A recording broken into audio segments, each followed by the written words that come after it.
Welcome to the UsageMoments podcast, brought to you by Digital Root, an intelligent usage monetization platform. I'm Ari, your host and CMO at Digital Root.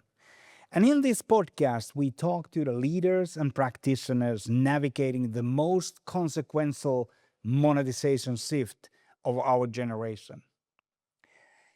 Here's where we are right now. In 25, the top 500 SaaS and AI companies made over 1,800 pricing changes, an average of 3.6 per company.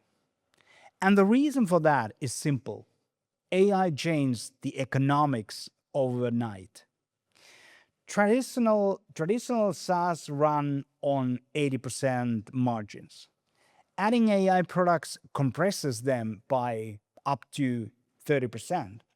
A single power user can now consume 100 times more resources than a light user. You cannot monetize with flat fees any longer. So, the direction is clear. Pricing needs to evolve, but not at the cost of predictability. That's exactly what we are unpacking today. How you build predictability and agility in the world where pricing model will change and change and change again. My guest is a senior manager at Strategy and part of BWC Network.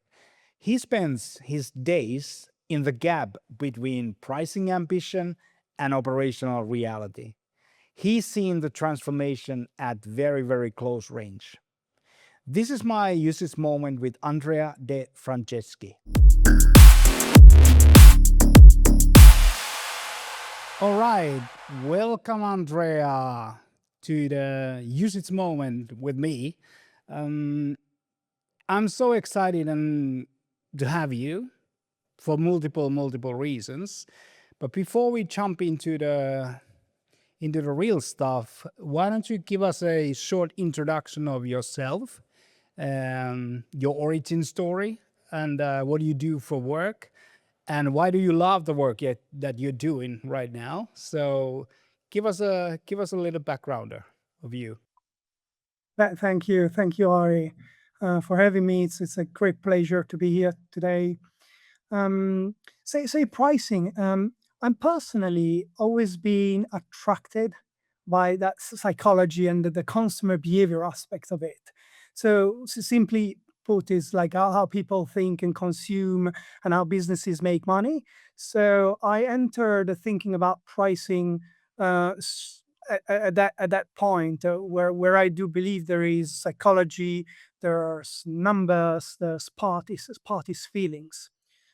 So what I typically do, and over the past 10 years, I've been focusing on is helping companies improve the way they monetize what they offer. So a lot of my work is with private equity business-based businesses where there is a real need to move quickly, to deliver tangible results. And that's what I enjoy the most as well. Taking something that sounds quite theoretical, like pricing or go to market, and turning it into measurable outcomes, whether that's revenue growth or margin improvements that actually then impacts valuations for companies. What keeps interesting it for me is also the blend of quantitative and qualitative input needed. So pricing is very sensitive topic, as you might know. In boardrooms, a lot of sales takes it quite highly, and a lot of emotions are in the room. So it requires a lot of empathy. That when you get it right, it's a big real impact. Hmm. I really love the way you put it in a way that pricing is because with a lot of people, pricing is very tactical, very mechanic, but you bring this emotional part as well, which is super important, the psychological part. But before we dive deeper, because I love to humanize things as well, so share with us a little bit something that is not seen on your CV or on your LinkedIn profile. What do you love to do when you're not working? So it's interestingly, you wouldn't find it on LinkedIn, but I'm a savvy runner. I've been running a lot of kilometers for over the past 10 years. I just actually last weekend I was back in my home country, Italy, running a marathon in Milan, which was surprisingly well. Um, and something that probably I personally also like to add is one of my personal mottos. It's actually on LinkedIn, but is buried somewhere, so not sure everyone can see it.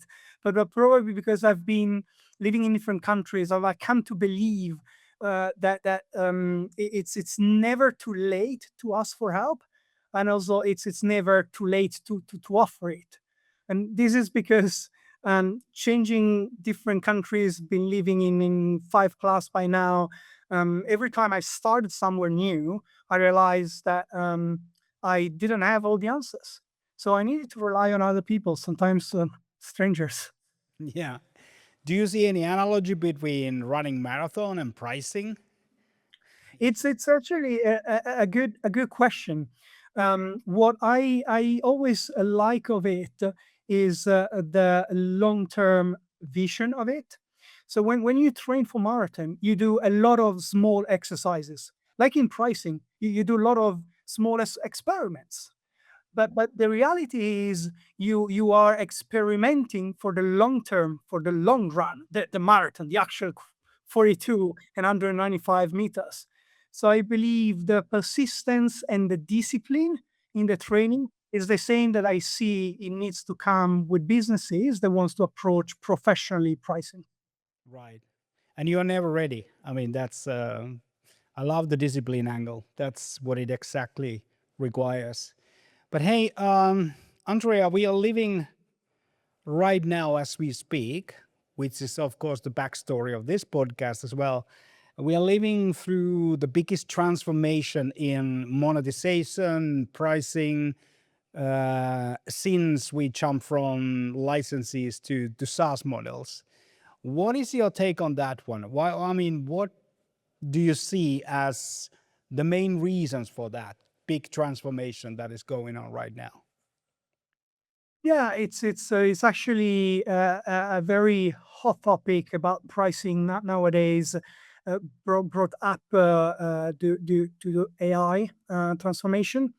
Um, what we typically hear from lot of CEOs, the CFOs, the CROs is that there is the willingness and there is the urge to act on pricing, but not always there are the capabilities and broadening this term. What I mean by capabilities is both the IT infrastructure itself, but also the sales mindset, the sales activation for it, which is to be worked in tandem.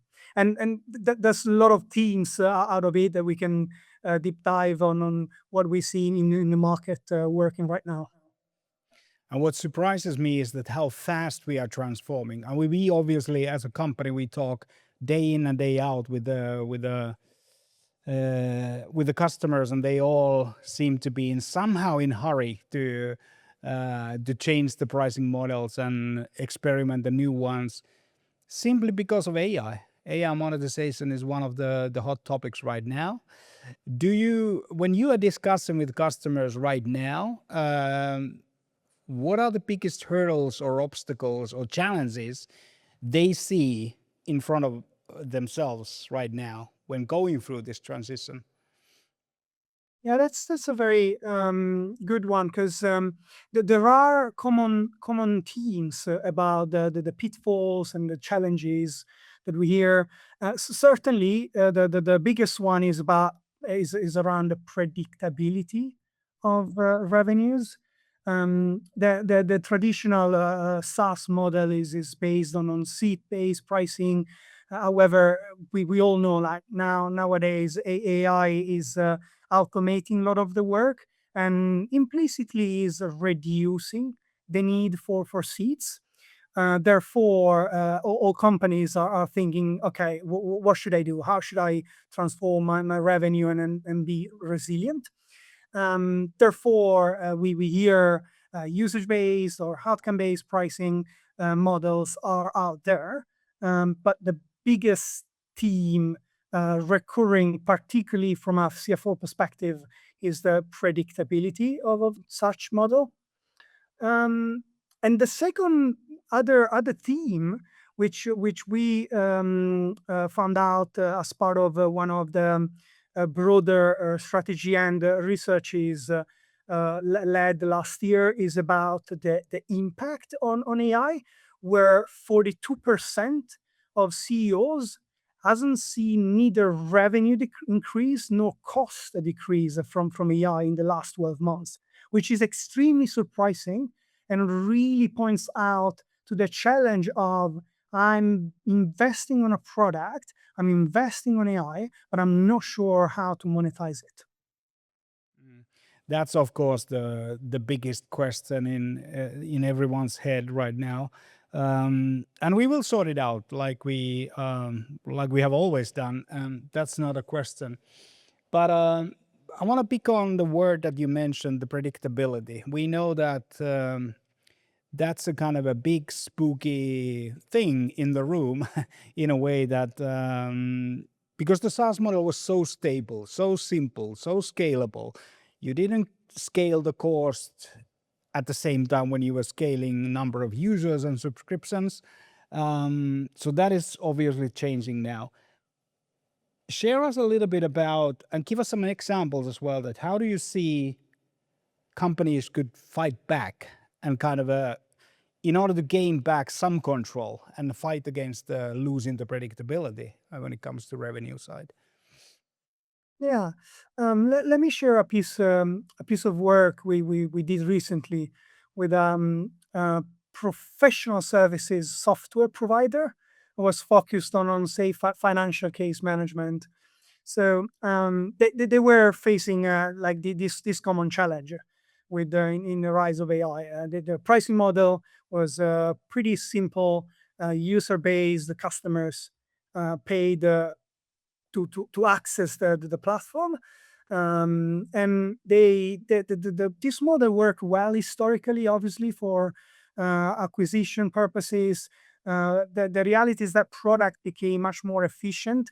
They were releasing some AI functionalities, and then automation was already reducing the number of hours logged onto the platforms.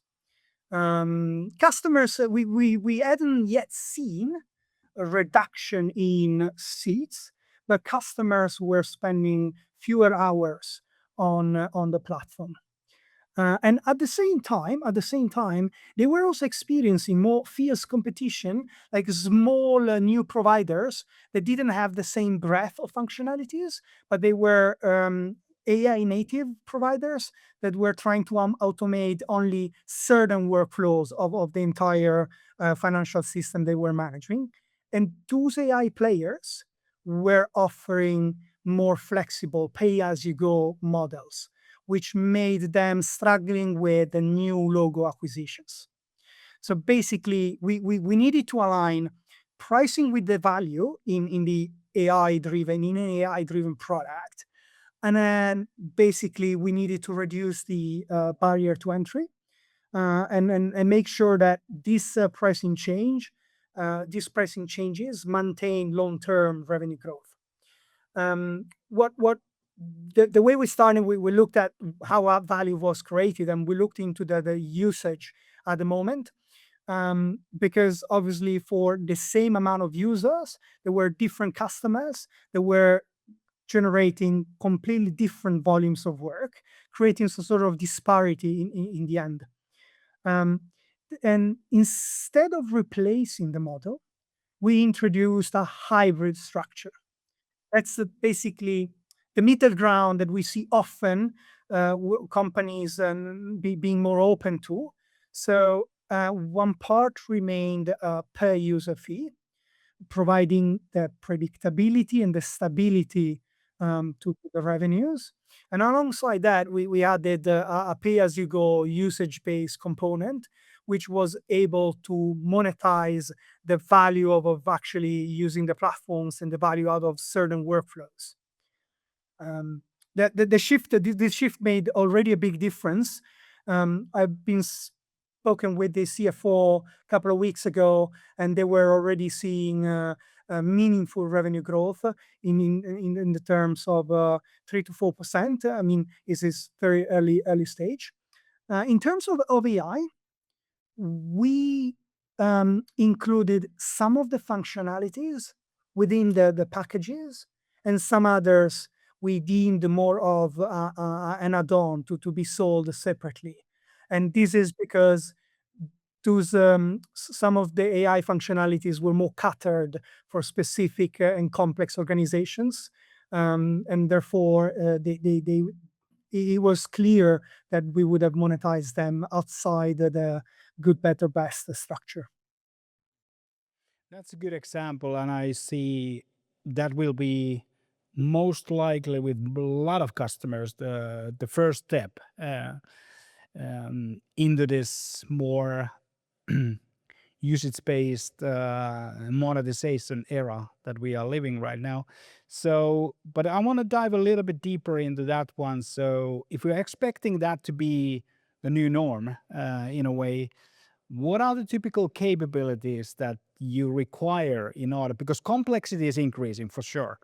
I mean, there's a one model that is very simple to run, because the why I'm saying is because I just heard from one customers that used to have like 5 attributes in to when they were sending an invoice. 5 attributes: place, not place, name, the contract itself, the price, and blah blah blah. 5 attributes, and now when they move to usage, it's 25 attributes.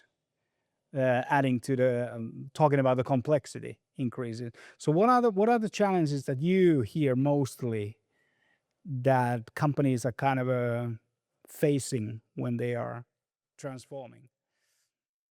That's an interesting point, Harry, and you obviously tap into the hurdle of most companies when it comes with billing and invoicing.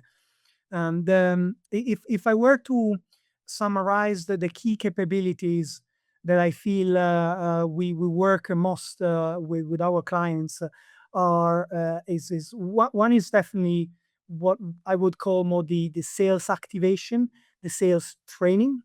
The second is what you mentioned about the IT infrastructure. So the billing, quoting system, the whole quote to cash process that requires a lot of data to be ingested, handled, and also shared. And then there is an aspect that I would call is tied to this, but it's more like the forecastability of usage, which probably still taps into finance, but it's something that, for example, Snowflake seems to do well, and in his discussions. So about the sales of activation, what I mean by that is uh, when transitioning from a seat-based pricing to a more usage-based, the sales needs to start focusing on workflows and outputs in their discussions with clients rather than the standard product functionalities. So the product becomes more of what you can do and how you should how an action and how your behavior translates into an outcome for the software. And that's important because I often see a lot of teams struggling with that, struggling with, yeah, but how can I substantiate how much will be the cost at the end of it. So basically the sales needs to become a bit more in a trainer mode, explaining their customers what um, an input and what an action on the software then results in terms of an outcome, and that impacts their billing. Um, Billing and infrastructure, the quote to cash, that's the second capability that I see, is basically tracking and metering the data and the usage. And this is probably the most difficult for most companies. Reason is no one has ever put effort in building a scalable tracking system.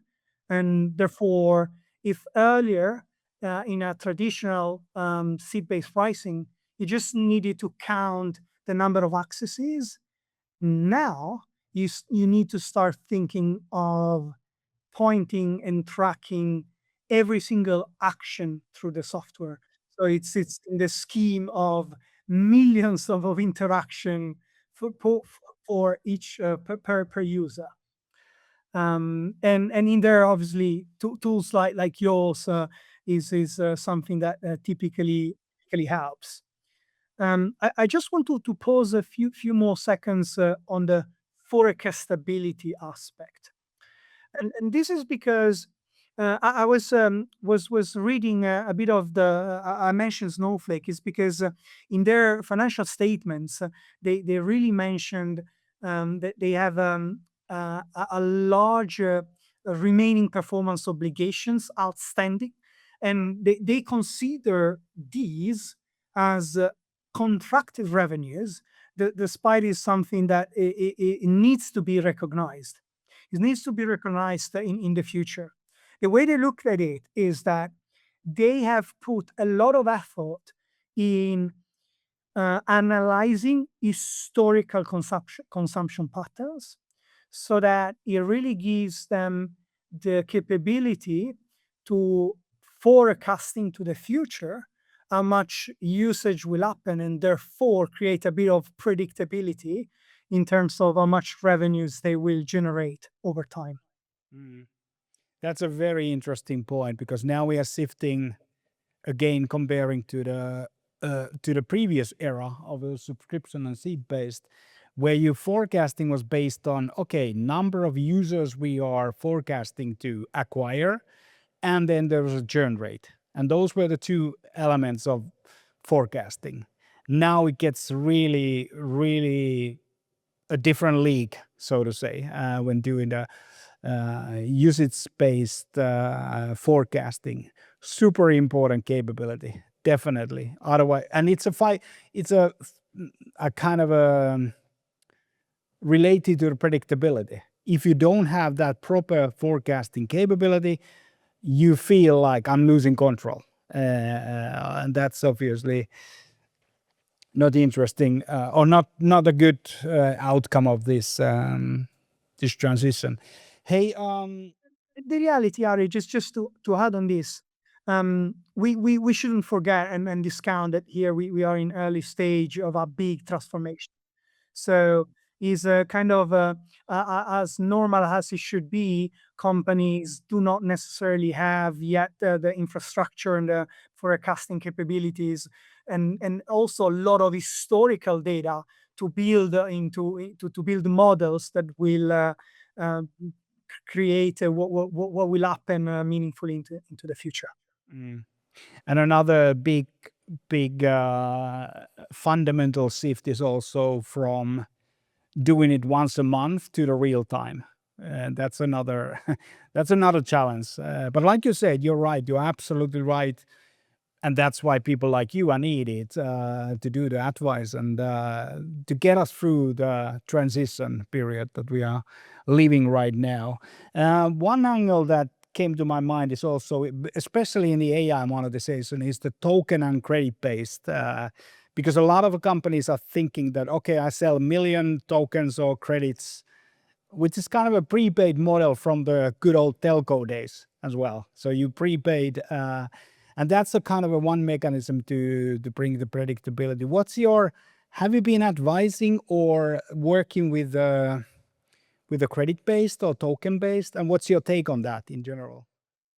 Yeah, absolutely. It's actually one of the most like is a high on the thinking of many CROs. How can I start thinking and then monetizing usage in AI usage through credits and tokens? Genuinely, um, I I'm thinking, who does it? There's a couple of companies that do it well, and then recently, Clay itself changed his pricing, moving from buying data, charging for data into more automated workflows, and the entire how the solution, their solution executes the big go to market problems. And they added what they called like the actions, and basically they added a double a double price metric, like the actions and the credit itself. Is interesting. However, um, what I've seen is few companies are introducing the credits or tokens, but their mindset is still cost plus in the way they convert the tokens into an actual charge.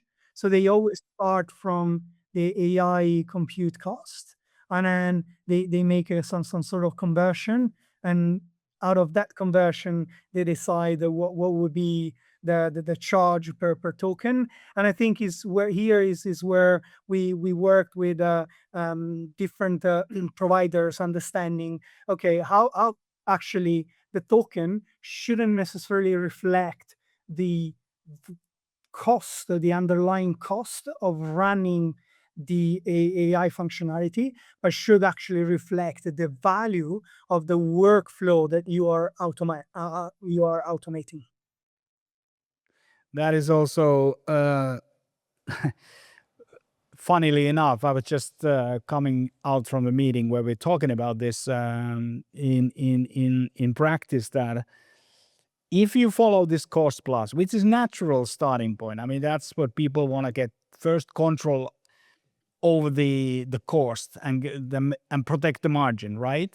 Um, but that leads easily to the commodity business. That leads to the very commodity business where the margins are typically very low, and nobody wants that, obviously. So definitely, what you said is the how do we get from that into the more value based, high value pricing mechanism. That's another podcast, to be honest. But let's talk about next. One of the things that you mentioned in the beginning is the experimentation angle, which just means agility.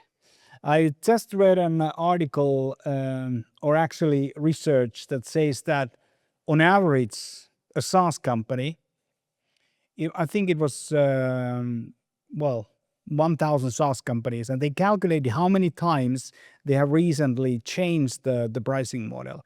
And that number is increasing really fast now, which means or indicates that you need agility and experimentation. I think it was 3.6 times a year on average. And there are companies that are chasing 10 times a year, which is a new phenomenon as well, right? What's your take on this agility experimentation angle? It's actually interesting because Ari, we ran a survey last year with different SaaS providers, and we actually asked the frequency of changing packaging and pricing in the last 12 months. And in recently, we found out like almost 1 in 2 SaaS companies have changed packaging and pricing twice or more in the last year. And then obviously the remainder was mostly changing it at least once per year, which was surprising if you were to compare in the past, where most companies were just running one pricing or packaging change. So this really highlights how in the AI era, we see companies testing and then do what we call micro price tests, and the ability to deploy and then iterate on pricing is becoming more and more important.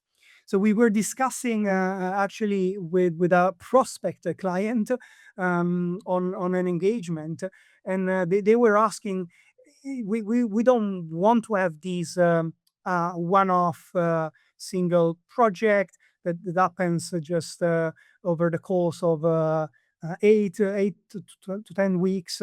Well, how can we consider that this should be more of a different sprints, cadenced sprints out of the next 12 months?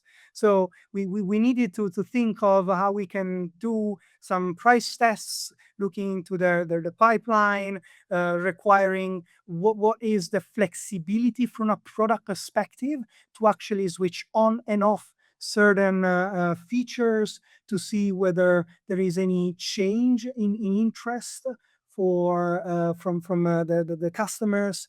And obviously those tests can take time to see the first results.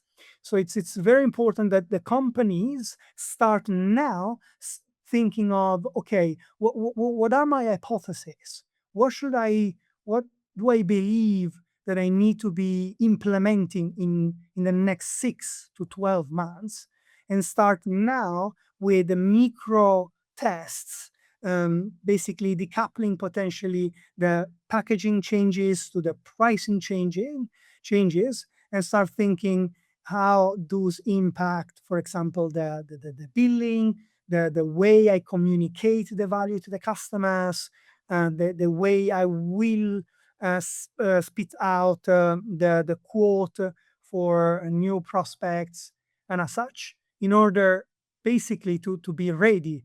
And is something that is new for everyone. So we are also seeing more interest in these short sprints type of approaches these days. So it's becoming really a strategic element of running the business, the whole pricing, which makes me glad, because I coming from the school of marketing, and of course pricing has always been the but I think the whole first generation of SaaS and subscription and seat-based kind of took away from that innovation angle from pricing, and now it's coming back. It's a strategic element of that. So, and even though we advise a lot of our customers in a way that start monitoring first, get the data from usage and find the super users, find the patterns, find what's going on, and then model the first round of your monetization. Then you launch it and you measure, and then you modify it constantly. But still, there are companies that have done it by the book in that way, and still they get a pushback from customers. Have you seen those cases where you felt that they have done everything correctly, but then there's a pushback from clients and customers? If you think about examples of that. So I think what some companies, what I liked of some companies doing it is actually offering the double model. The example here that comes to mind is Decagon. Interestingly, Decagon offered two flexible pricing models.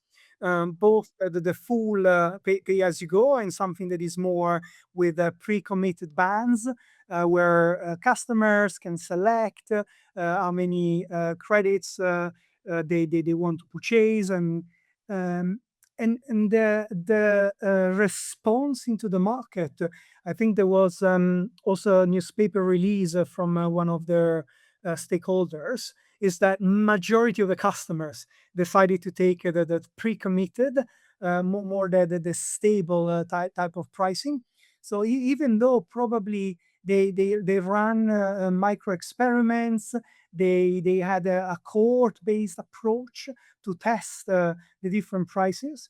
They decided to have with a double approach, which is something similar also that you can see with Salesforce, that they offer multiple pricing models. You can have seat based, you can have a per user, you can have it fully pay as you go, you can have a mix of both, depending on obviously the functionalities.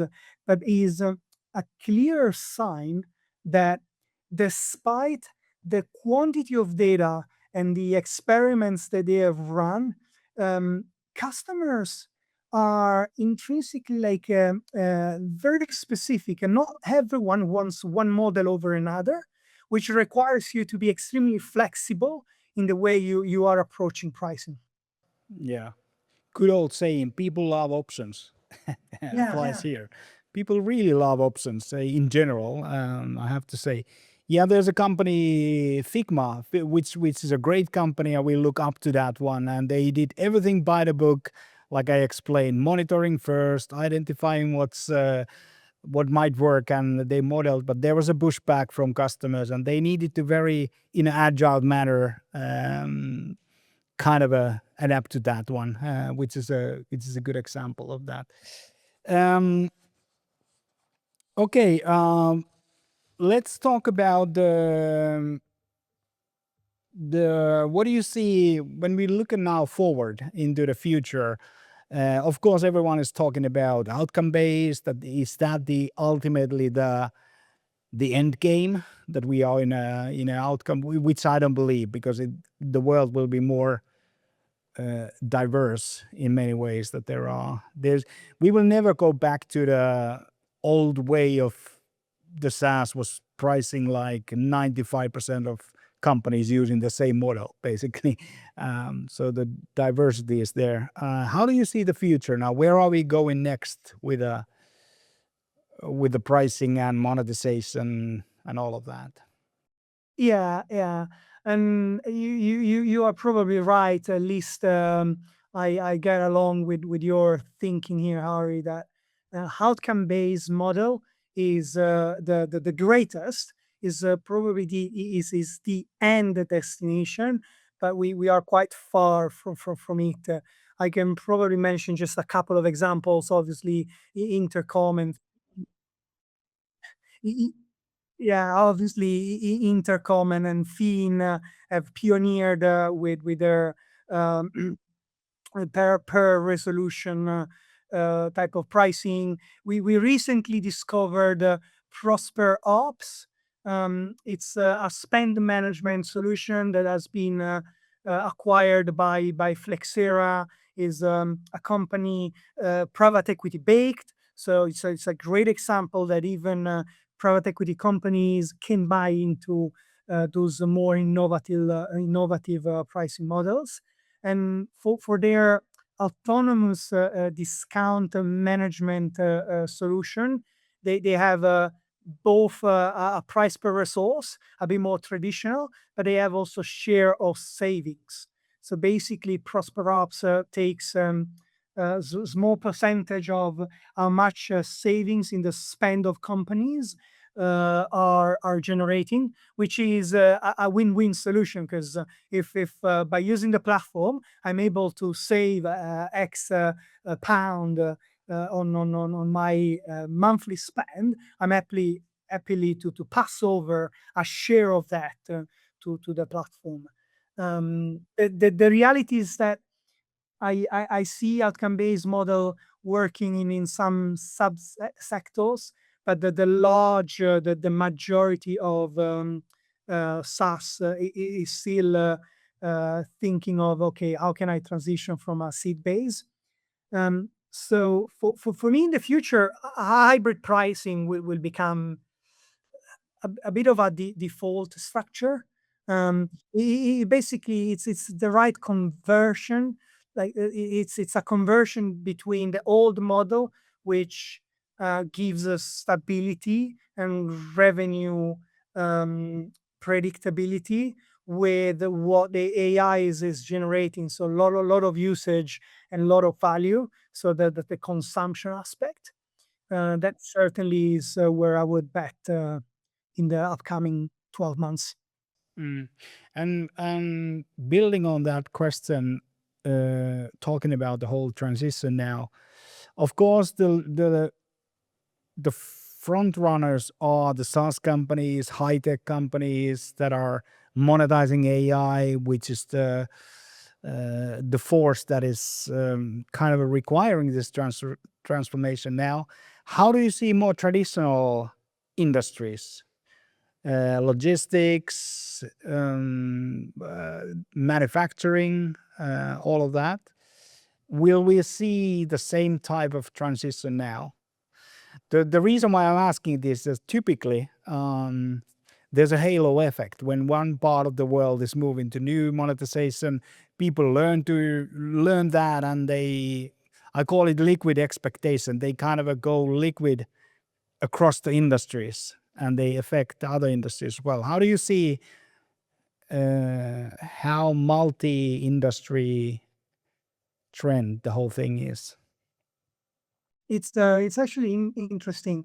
Um, if in a way I take as a metaphor um, the airline business, where they started back in the days they were only having a single ticket price, but now they have some sort of different packages, so mirroring the SaaS world, and then on top of that they start monetizing whether you have your bag, whether you want to have your meal, the seat, where you want to sit, where you want to be seated in the front is a higher price than in the middle, and in the back.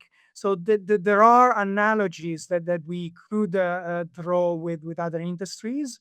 Um, and in terms of you mentioned logistic and manufacturing.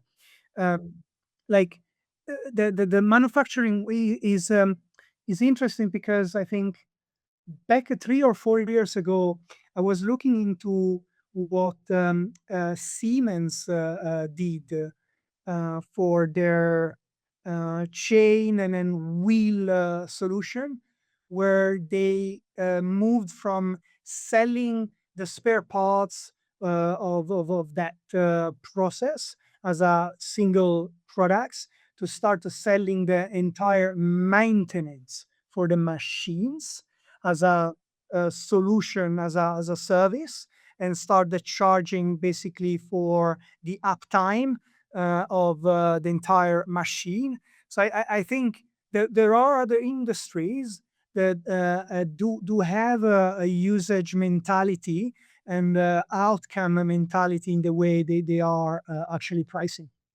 Yeah, I mean it's a um, of course in this industries like SaaS and high tech, everything seems to be new now that we are seeing, and it's scary. We losing predictability, losing stability.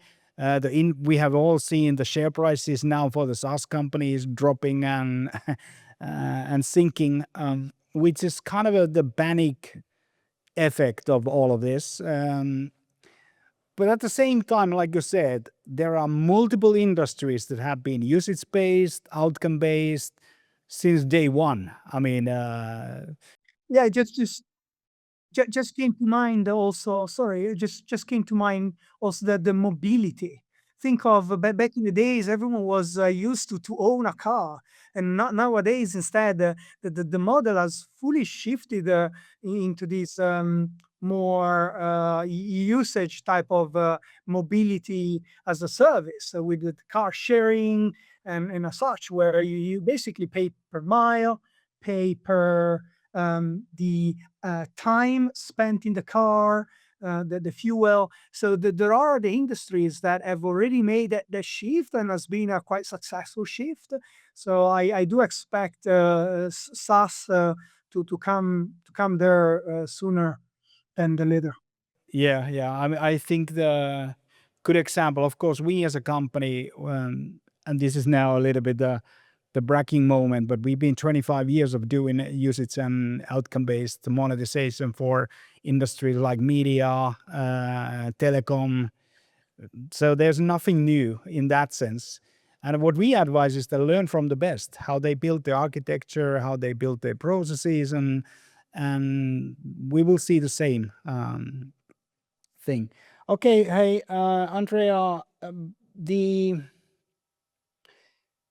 what I would like to get your take on still is that what are your, how would I say, top three, or you can pick the number, uh, most important, um, I would say, In order to come out of this transition as a winner, what are your tips? What are your advice? I mean, I know that's your business, so you need to come up with what are the top priorities that companies need to think right now uh, in order to become successful in this monetization transformation. Yeah. So we and some of those we already touched on, but I'll probably start like the top three if I were to think of is certainly to think beyond the seats. So I understand what other metrics could be at play. So often the teams I speak with have more of a limited view on what the product is capable of doing, and how other how workflows and what could other metrics be used. Because we have a plethora of opportunities nowadays that we could monetize on. And this was the same when we discussed with this client that was starting with seat based. We actually came up with 20 plus potentially price metrics. Some of those obviously were like nonsense from certain angles than others, but it really helped fine tune and understand, okay, what would be the metrics the customers can recognize and can find fair to be billed and then monetized and then be charged on. The second is certainly to start investing early on data infrastructure to track, monitor, and handle the usage data. Like still nowadays we have difficulties in some engagements where basically we don't have access to a lot of um, usage data. With this telemetry is absent, or is the bare minimum for them, almost just to control the accesses. And I believe that a big learning and advice for companies that are setting themselves for transformation is to early on start investing in the infrastructure, in the technology infrastructure that monitors that. Because it basically, we mentioned earlier, people like optionality. Having the data gives you optionality to choose what to monetize, how to monetize, for which customer cohorts to monetize. And the third insight is the third learning, say, that I would give is to understand the ROI, understand basically the value generated through an AI lens. What I mean by that is that um, look at the Clay example. They clearly realized that there were a set of customers that were over gaining from the platform without charging for the actions, because they were leveraging the AI solutions in order to automate an entire go-to-market workflows. So I think a lot of companies might be reductive in the way they look at the value and the workflow automation that they are creating. And that is where they should build their moats into the future. And once they have that clear in mind, understanding how to monetize that moat is what will make them successful. Hmm. Great advice. I really love the last one because it's really about capturing the value that is available there, and of course the optionality is a big thing as well. Hey, I want to end up, Andrea, with the rapid fire. So I give you only like your first thought, your what comes out of these questions. And the idea is not to overanalyze, just react on my question. and come up with the answer. So if you think about seed-based, consumption-based, outcome-based, save one model right now and kill two. Which one of these survives? Can I say hybrid? Well, you can actually say. So the hybrid is your selection. So none of these. Consumption otherwise. Yeah. Okay. Um, two words. I give you two words. Where is most companies building infrastructure versus the ambition level right now? If you compare the capabilities and infrastructure versus the ambition, give me two words. Be, behind the wishes, like well below, behind wishes. Yeah. Okay. Good one. What is the monetization related buzzword that you are tired of hearing already now? Mm, we spoke about it. I feel it's a buzzword more than reality, outcome based. Okay. You are not, by the way, the first guest in this podcast saying the same thing for the thing. Yeah. Um, Fill in the blank. Companies think it's a finance problem and billing problem. Reality is that it's beep problem. It's everyone's problem because pricing and this new shift really encompasses product, marketing, sales, finance. I love that answer. I love that, Andrea, because it's exactly the same what I believe in. It comes cross company problem right now. Okay, the next one. C-suite confidence in usage-based models. 1 to 10. What is the number and what gets it to the 10? Confidence, C-level confidence, where they are right now, from 1 to 10. I feel confident isn't yet there. Probably a five in the middle. Like we are seeing it's a growing trust, but they are not necessarily jump the gun. Like they are not jumping, taking the leap immediately. Um, what's taking to get there is probably that nobody wants to be first.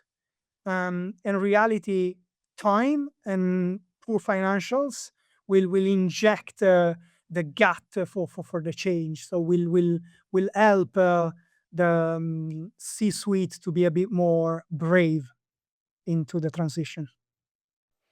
Okay, then I have a little bit like a bonus question as a last one. One industry, in your opinion, we should take learnings from and stealing when it comes to doing pricing and monetization correctly. Industry, not companies. Um, we talked a lot. Yeah, we talked a lot about usage base, and I think I mean cloud infrastructure has made a big mark there. Like they combine pure usage pricing with commitments. They build systems for real time cost tracking. So we should look at it. Mm. Yeah, that's a good answer as well, because or could big because I believe that everyone should have a pricing console like Google is having, like that dynamic, that agile, that really reactive and adaptive model. Anyways, so any last words? We are ending. So, how would you encourage companies to take a step and start transforming their pricing and monetization? So my sorry, Ari, go ahead. No, not just like on any type of words of encouragement or like, what do you want to say? Yeah, it's a big wish. We started with the motto is never too late to ask for help. and it's never too late to give help. So if I take the first one is embarking on a pricing transformation is something that is big. Isn't a couple of months mm, journey. It's a longer journey. Might look daunting at first, but with baby steps is something that will realize a much bigger financial impact than any other, from my perspective, than any other transformation projects. So my wish is that for every company starts looking into pricing, take baby advices, not necessarily big big engagements, but baby advices, and start experimenting and start taking the leap. That's a good takeaway from this discussion, because I really believe in the same way that don't lock in yourself, because a lot of the customers that we are talking to are saying that, hey, what is our next model? Let's lock it down. But don't do that mistake, because you need to have agility to experiment and yeah. And my advice would be more like learn from the best. I mean, like I said, there's nothing new. There are industries. This has been done multiple times already, and we will of course put your your contact details in the description of this podcast so people can find you. And let's put it this way: you can be the advisor of finding the pricing model, and we, Digital Root, we will make it happen. So we will bring you the infrastructure and data and the capabilities. So that's the split of work between you and That would be an awesome match, Ari. yeah. All right. Thanks, Andrea. That was a lovely discussion, and I'm wishing you all the best. Yeah, thanks, Ari, and then keep in touch.